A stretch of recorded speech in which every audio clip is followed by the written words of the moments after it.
नमस्कार, मैं हूँ रोहित खन्ना। आप देख रहे हैं भारत न्यूज़ और मेरे साथ हैं सीनियर जर्नलिस्ट डॉक्टर राकेश प्रकाश। राकेश जी, जय श्री राम। जय श्री राम। जय श्री राम इसलिए क्योंकि आज 23 फरवरी है। कल पूरा एक महीना कंप्लीट हो गया रामलला को अयोध्या में विराजमान हुए, और इस एक महीने में वहां पर किस तरीके की कीर्तिमान स्थापित कर रहे हैं भगवान राम, किस तरह की उनकी वहां पे लीला चल रही है, वो देखना आज हमारे लिए जरूरी है। चलिए मैं थोड़ी देर के लिए यहाँ से लोगो हटा देता हूँ ताकि ग्राफिक्स ना कटे। देखिए, रामलला पिछले महीने 22 जनवरी को ही अपने भव्य गर्भगृह में विराजमान हुए थे और 22 फरवरी को एक महीना पूरा हो गया। एक महीने की अवधि के दौरान 62 लाख लोगों ने राम मंदिर के दर्शन किए, रामलला के दर्शन किए। इस 62 लाख के आंकड़े को राकेश जी याद रखिएगा, क्योंकि फिर मैं इस पर एक बार पुनः आऊंगा जब हम चर्चा करेंगे डिटेल में। वहीं भक्तों ने करोड़ों की राशि रामलला को चढ़ावे में दी है। 14 कर्मचारियों की एक टीम चढ़ावे की गिनती करती है। गर्भगृह के सामने दर्शन पथ के पास 4 बड़े आकार की दान पेटियां रखी गई हैं, जिनमें श्रद्धालु दान कर रहे हैं। इसके अलावा 10 कंप्यूटरीकृत काउंटर्स पर लोग दान कर सकते हैं। इन दान काउंटर पर मंदिर ट्रस्ट के कर्मचारियों को नियुक्त किया गया है, जो शाम को काउंटर बंद होने के बाद प्राप्त दान राशि का हिसाब ट्रस्ट कार्यालय में जमा कराते हैं। व्यवस्था देखिए आप कितनी अच्छी है। दान राशि जमा करने से लेकर उसकी गिनती तक सब कुछ सीसीटीवी कैमरे की निगरानी में होता है। 14 कर्मचारियों की एक टीम 4 दान पेटियों में आए चढ़ावे की गिनती कर रही है, जिसमें 11 बैंक कर्मचारी और 3 मंदिर ट्रस्ट के कर्मचारी शामिल हैं। 25 किलो चांदी, 10 किलो सोने के आभूषण चढ़ाए गए। चांदी की बात करें तो लगभग 25 किलो से अधिक चांदी प्राण प्रतिष्ठा कार्यक्रम से अब तक राम भक्तों ने समर्पित की है।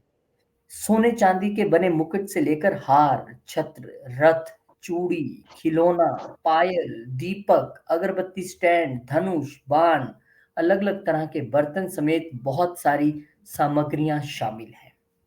तो राकेश जी, ये एक महीने का लेखा जोखा है कि किस तरह से रामलला के दर्शन करने के लिए लोग, मैं कह रहा हूं देश विदेश से आ रहे हैं। 62 लाख का आंकड़ा जो है, और एक महीने का मतलब 30 दिन, 30 दिन में, यानी कि हर दिन कितने लोगों ने दर्शन किए आप हिसाब लगा लीजिए, लाखों लोगों ने। और मेरा ये मानना है कि आने वाले दिनों में आप ये एक बार एग्जाम होने दीजिए मार्च अप्रैल के, उसके बाद आप देखिए कि जैसे बाढ़ की स्थिति होती है ना, लोग ऐसे बाढ़ की तरह लोग वहां पर इतनी संख्या में लोग पहुंचेंगे वहां पर। जी। देखिए, जो आंकड़े आपने दिखाए और जो उत्साह राम भक्तों में है और जो जन सैलाब अयोध्या की सड़कों पे उमड़ रहा है, उसको देख करके कई बार मुझे लगता है कि ये आंकड़े आने वाले दिनों में कहीं छोटे न पड़ जाए। जो आंकड़े आपने दिए हैं उस आंकड़ों को अगर हम ध्यान से देखें तो औसतन करीबन हर दिन 2 लाख से ऊपर लोग रामलला के दर्शन के लिए पहुंच रहे हैं। लेकिन जिस तरीके से पूरे देश में उत्साह है, पूरे देश में एक कहते हैं कि त्योहार सा माहौल है और हर घर, हर परिवार, हर समाज के लोग और हर गली मोहल्ले में यही चर्चा है कि अयोध्या चलना है। यही चर्चा है कि रामलला के दर्शन करना है।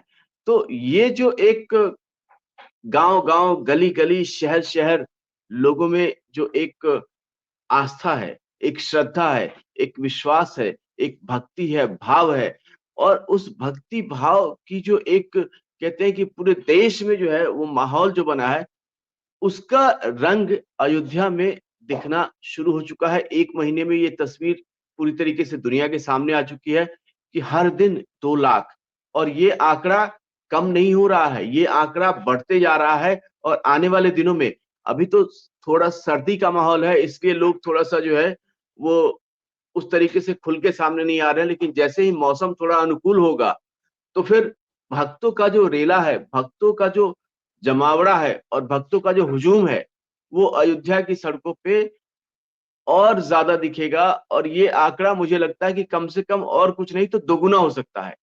तो ऐसे इंतज़ाम, ऐसी व्यवस्था और ऐसी योजना जो है, वो अयोध्या की जो जो अयोध्या के जो प्रशासन है और वहाँ की जो वो कहते हैं ना व्यवस्था देखने वाली कमेटी है, वो सब अभी से इस व्यवस्था में जुट गई है कि अब जब धीरे-धीरे मौसम अनुकूल हो रहा है, तो भक्तों का जो अयोध्या आना है, उसमें जोरदार बढ़ोतरी देखने को मिल सकती है। तो उस लिहाज से व्यवस्था में क्या कुछ सुधार किया जा सकता है या व्यवस्था को और कितना चाक-चौबंद किया जा सकता है, इसको लेकर के स्थानीय प्रशासन, पुलिस प्रशासन और जो वहाँ जो ट्रस्ट जो इस पूरी अयोध्या मंदिर की देख-रेख कर रहा है, वो सब मिलकर के रणनीति बनाने में जुटे हैं। तो ये हमारे रामलला के दर्शन को लेकर के आम लोगों में उत्साह है और ये उत्साह कितना भव्य है, कितना अनुपम है, इसका अंदाज़ा आप आने वाले दिनों में जब आपने बोला ना कि एक बार फिर हम इस पे चर्चा करेंगे, तो उस चर्चा में जो आंकड़े आएँगे, उससे आप अंदाज़ा लगा सकते हैं कि रामलला के दर्शन को लेकर के हमारे पूरे देश भर के और पूरी दुनिया के जो राम भक्त हैं, वो कितने व्याकुल हैं। जी। सही कहा आपने। 30 दिन 62 लाख लोग और तकरीबन 50 करोड़ के आसपास का चढ़ावा वहां पर श्रद्धालुओं ने अपने रामलला को अर्पण किया है। और ये मुझे लगता है कि एक 500 साल का जो वो इंतजार था वो भी तो कम नहीं था ना। वो 500 साल की हाँ, जो तड़प थी वो भी तो कम नहीं थी। और वो जब तड़प हुई खत्म, मैं तो कह रहा हूँ कि मैं आपसे कह रहा हूँ कि अभी एग्जाम चल रहे हैं बच्चों की, सीबीएसई के, और हर बोर्ड के तकरीबन ये फरवरी मार्च और अप्रैल में एग्जाम होते हैं। एक बार ये एग्जाम खत्म हो जाए राकेश जी, उसके बाद आप देखिएगा कि किस तरीके से यहाँ पर लोगों का तांता लगता है। और जो लोग टाइमिंग जानना चाहते हैं, जो जाना चाहते हैं, मैं उनको बता दूं कि मंदिर के उद्घाटन के 1 महीने बाद भी श्रद्धालुओं की संख्या में कोई कमी नहीं है। प्रशासन ने के नए समय के मुताबिक रामलला की मूर्ति की श्रृंगार आरती सुबह 4:30 बजे शुरू होगी। सुबह 6:30 बजे मंगल प्रार्थना, इसके बाद 7 बजे मंदिर भक्तों के दर्शन के लिए खोल दिया जाता है।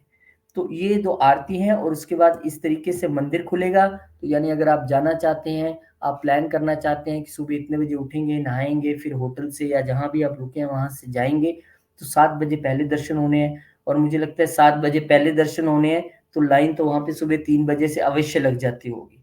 इसमें कोई दो राय नहीं है। अब एक बात है, 62 लाख लोग वहाँ पर दर्शन कर चुके हैं। लेकिन कुछ लोग शायद चश्मा नहीं लगाते हैं या उनके पास वो चश्मा नहीं है जिससे उनको दिख सके। वो अभी भी ये कह रहे हैं कि राम मंदिर के उद्घाटन में तो सिर्फ उनको ऐश्वर्या राय ही दिखी और वो कोई ओबीसी नहीं दिखा उनको, कोई उनको, मतलब हे भगवान, भगवान के मंदिर को तो छोड़ दो। वो भगवान जिन्होंने केवट को गले लगाया, वो भगवान जिन्होंने निषाद राज को गले लगाया, वो भगवान जिन्होंने माँ शबरी के कुटिया में जाकर उनके जूठे बेर खाए, वहां भी आप ओबीसी ढूंढ रहे थे, वहां भी आप जात पात बांटने से नहीं बच रहे हैं। मतलब इनको लोग सद्बुद्धि दे, पहले तो यही मंदिर मत्था टेकने आए ताकि इनकी भी सद्बुद्धि आए। और इनको ये 62 लाख लोग नहीं दिख रहे जिनमें पता नहीं कितने धर्मों के, कितने समुदायों के, कितने तरह के लोग यहाँ पर आए। इनका क्या होगा राकेश? देखिए ये जो लोग हैं, ये कहते हैं ना कि अ, विनाश काले विपरीत बुद्धि, तो ये उसी के शिकार हैं। इनको सच्चाई नहीं दिख रही, इनको देश नहीं दिख रहा, इनको समाज नहीं दिख रहा, इनको जो एक अ, भगवान राम को लेकर के जो भक्तों की जो आस्था है और भक्तों की जो अपनी एक कहते हैं कि अ, लगाव है, जुड़ाव है, वो इनको नहीं दिख रहा। इनको भगवान राम ने 14 साल वनवास के दरमियान, जब वो वनवास पर थे, उस दौरान उन्होंने सिर्फ और सिर्फ आदिवासियों के साथ, भिल्ली के साथ और जो जंगल में जो भी समुदाय रहते हैं, उन सब के साथ सामान्य जीवन जिया। भगवान राम कभी ऊंच-नीच नहीं देखते थे, इसलिए दुनिया राम राज्य की दुहाई देती है। भगवान राम राजा की तरह नहीं थे, वो सेवक की तरह थे। उन्होंने अपना जीवन सेवा में बिता दिया। उन्होंने अपना जीवन एक आदर्श रूप में सबके सामने रखा। उन्होंने हमेशा जन भावना का आदर किया। उन्होंने हमेशा आम लोगों के लिए काम किए। उनके हर काम आपने देखा होगा राज्याभिषेक जब हुआ तो उन्होंने सबसे पहले किसको बुलाया? तो केवट को बुलाया। एकमात्र मेहमान उन्होंने सबसे पहले जिसका नाम सुझाया वो कोई बड़े बड़े राजा महाराजा नहीं थे, वो केवट थे। तो भगवान राम का जो जीवन है वो हम सबके लिए आदर्श है, हम सबको प्रेरणा देता है, हम सबको रास्ता दिखाता है और हम सबको जो है वो एक सच्चाई के रास्ते पे चलने के लिए अग्रसर करता है। तो ऐसे में भगवान राम के मंदिर में भगवान राम को लेकर के इस तरीके की बातें करना, ये नासमझी के अलावा और कुछ भी नहीं है। तो इसलिए ऐसे लोगों को आपने बिल्कुल सही कहा कि ऐसे लोग सबसे पहले आके मत्था टेके और ताकि उनको सद्बुद्धि आए। राकेश जी, ऐसे लोग ये भी बताएं कि चलिए आपको वहां पर जिनको आप ढूंढ रहे हो वो नहीं दिखे, ये आपका चश्मा है, लेकिन लोग ये भी सवाल पूछ रहे हैं कि आपको तो न्योता था, आप तो तब भी नहीं दिखे, क्यों नहीं हम्म दिखे आप? आपको हम्म तो न्योता था परिवार को, आपको तो वहां होना चाहिए था, पार्टी के लोगों को न्योता था, फिर भी आप पहुंचे नहीं। आप वहां आके देखते कौन आया था कौन नहीं आया था, कि घर में टीवी में बैठ के देख रहे थे? तो कहीं ना कहीं मुझे लगता है कि चुनाव है, ठीक है, हार जीत भी होनी है, हमें जीतना है, हमें सब कुछ करना है, लेकिन उस बीच इस तरह की राजनीति ना तो भगवान को सुहाती है, ना इस देश की जनता को सुहाएगी। अब जनता इतनी वो नहीं है कि एक व्यक्ति काम करी जा रहा है, काम करी जा रहा है, वो हर दिशा में काम कर रहा है, और एक व्यक्ति सिर्फ इल्जाम लगाई जा रहा है, इल्जाम लगाई जा रहा है, हर दिशा में इल्जाम लगाए, तो लोगों को भेद करना आ गया है। देखिए, राम भक्त इस बात को समझते हैं, देश की जनता इस बात को समझती है, और भगवान राम तो सबके आदर्श हैं। भगवान राम तो जन जन के हैं, किसी एक के नहीं है, किसी समुदाय के नहीं है, किसी जात के नहीं है, किसी धर्म के नहीं है। भगवान राम जन समुदाय के हैं, जनमानस के हैं। और उन्होंने सिर्फ अयोध्या के लिए उन्होंने काम नहीं किया, पूरे भारत, पूरे विश्व के लिए उन्होंने जो है प्रतिमान स्थापित किए हैं। और उन्होंने उत्तर से लेके दक्षिण को जोड़ा है। उनका जो पूरा सफर, उनकी जो यात्रा रही, वो अयोध्या से शुरू होके और फिर अलग अलग शहरों और जगहों और पहाड़ों जंगलों से होते हुए वो समंदर किनारे तक गए। और हर जगह उन्होंने लोगों के लिए एक अलग अलग अध्याय सृजन किया, अलग अलग उदाहरण पेश किए, और लोगों के लिए एक आदर्श के रूप में जो है अपने आप को प्रस्तुत किया। और हर जगह उनको अपार जन समर्थन मिला। तो ये तो राम की महिमा है, ये तो राम की भक्ति है, राम की शक्ति है। और राम तो सबके आदर्श है। राम बिल्कुल को बांटना, राम के व्यक्तित्व को किसी खास दायरे में सीमित करना, ये भगवान राम के साथ अन्याय है। राम तो बिल्कुल जन जन के हैं। बिल्कुल और राम ने कभी किसी को ये नहीं कहा कि हम सिर्फ इनके हैं या उनके हैं, राम ने कहा हम सबके हैं। तो राम को लेकर के ऐसी बातें करना, और भगवान राम ने तो साफ साफ जो है ना एक ही संदेश दिया, वो था सच्चाई का, वो था ईमानदारी का, वो था भक्ति का, वो था सद्मार्ग का, वो था सद्बुद्धि का। तो भगवान राम की जो गरिमा है, भगवान राम की जो महिमा है, और भगवान राम का जो चरित्र है और उनका जो व्यक्तित्व है, वो पूरी दुनिया के लिए जो है वो आदर्श प्रस्तुत करता है। और इसमें मुझे लगता है कि भगवान राम से अगर आप नहीं जुड़ते हैं तो आप अपने आप से नहीं जुड़ते, आप इस नहीं, समाज से नहीं बिल्कुल जुड़ते, आप इस दुनिया नहीं, से नहीं ये जुड़ते। दुर्भाग्य है, दुर्भाग्य है उन लोगों का। उनसे ज्यादा बड़ा दुर्भाग्यवान इस धरती पे कौन होगा जो न्योता मिलने के बाद भी नहीं पहुंचे। उनका अब जिक्र भी हम्म नहीं करेंगे हम, क्योंकि राम की बात हो रही है तो उनका जिक्र क्यों करना, जिक्र तो उनका करना बनता है राकेश जी,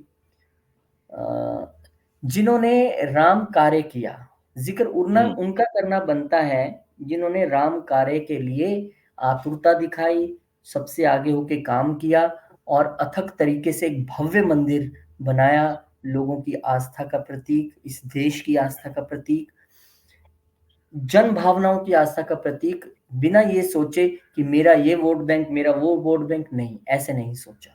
तो मुझे लगता है ऐसे प्रधानमंत्री की चर्चा इस वक्त अवश्य जरूरी है, इस एक महीने बाद जब 62 लाख लोगों ने दर्शन कर लिए, कि कैसे लोगों की जन भावनाओं का आदर करते हुए उन्होंने कोर्ट के फैसले का आदर करते हुए एक भव्य मंदिर का निर्माण किया। और न सिर्फ निर्माण किया बल्कि प्रधानमंत्री होते हुए वो सब नियमों का पालन भी किया। यम नियम से लेके, व्रत से लेके, नीचे सोने से लेके, तमाम पालन भी उन्होंने किया, हर नियम। 10 दिन तक उपवास किया और उस 10 दिन के दरमियान वो पूरे दक्षिण भारत के अनगिनत मंदिरों में गए, वहां अलग अलग जल से स्नान किया, हर उस रीति रिवाज, विधि, परंपरा, संस्कृति और उस कर्म का पालन किया जो कि भगवान राम के आस्था, भक्ति, शक्ति और उनके पथ पर चलने के लिए प्रेरित करता है। तो एक प्रधानमंत्री के तौर पर, एक राम भक्त के तौर पर, एक सेवक के तौर पर और एक जनमानस के प्रतिनिधि के तौर पर उनका जो कर्म बनता था और उस कर्म के जो अलग-अलग विधि-विधान थे और उस विधि-विधान का जो संबंध था धर्म से, तो हर धर्मानुकूल कर्म करते हुए उन्होंने इस पथ पर आगे बढ़ करके और अपने आप को यहाँ भी आदर्श के रूप में प्रस्तुत किया।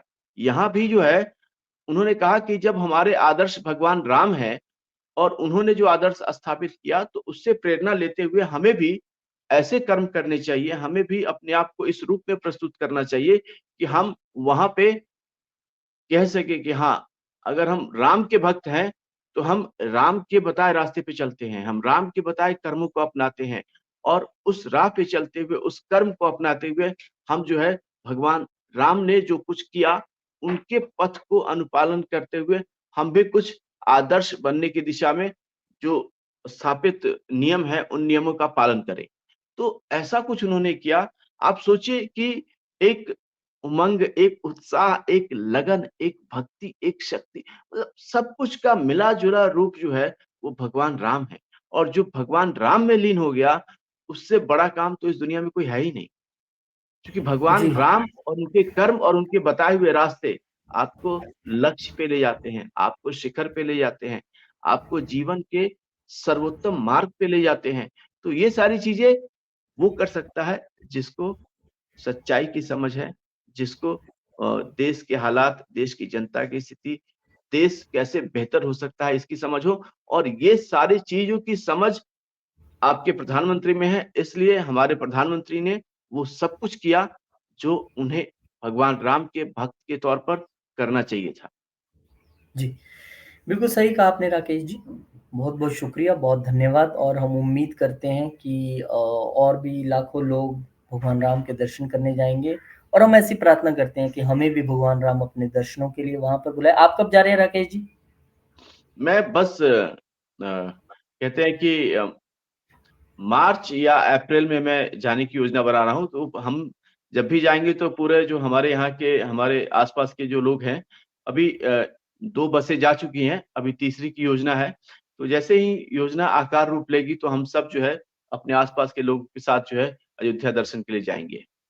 चलिए, बहुत बढ़िया, बहुत बढ़िया। हम भी वेट कर रहे हैं कब भगवान राम कृपा करें, उनका बुलावा आए और हम भी दर्शन करने जाएँ और जितने लोग देख रहे हैं हमारे दर्शन, वो भी ज़रूर जाइए दर्शन करने और ना सिर्फ़ दर्शन करने भगवान राम का एक दर्शन तो है कि आपने सामने खड़े हुए दर्शन कर लिया। एक दर्शन है उनके जीवन का दर्शन, जो कि अति आवश्यक है। अगर हम उसको ले आएँ अपने साथ, तो फिर क्या बात है। फिर राम राज्य कि जिसकी कल्पना सब करते हैं, वो अपने घर में ही बन जाएगा। बहुत-बहुत शुक्रिया राकेश जी, बहुत धन्यवाद और बहुत-बहुत जी, शुक्रिया सब लोगों का और उम्मीद करते हैं कि आप भगवान राम के इस वीडियो को शेयर ज़रूर करेंगे, लाइक करेंगे, सब्सक्राइब करेंगे और कमेंट में और कुछ नहीं तो आज जय श्री राम ज़रूर लिख दीजिएगा। बहुत-बहुत शुक्रिया, नमस्कार, जय श्री राम। जय श्री राम।